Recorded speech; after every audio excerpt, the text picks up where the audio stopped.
السلام عليكم ورحمة الله تعالى وبركاته. مرحبا بكم معنا في هذا الفيديو للتعرف عن موعد وتوقيت مباراة المنتخب العراقي ضد منتخب عمان برسم الجولة السادسة من التصفيات الآسيوية المؤهلة لكأس العالم 2026 وكأس آسيا 2027 والقنوات الناقلة لهذه المباراة. للتعرف عن مزيد من التفاصيل شاهد الفيديو إلى النهاية، ولا تنسى الصلاة على رسول الله. إذا كنت أول مرة تزور القناة لا تنسى الاشتراك وضغط زر الجرس ليصلك كل جديد.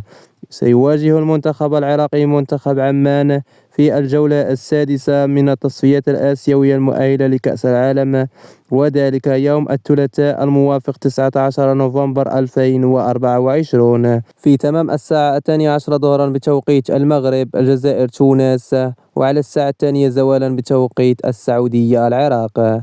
وسيتم نقل المباراة على قناة بي ان سبورت اتش دي، وعلى قنوات اس اس سي سبورت السعودية، وعلى قناة الكأس القطرية، وعلى قناة العراقية الرياضية إن شاء الله.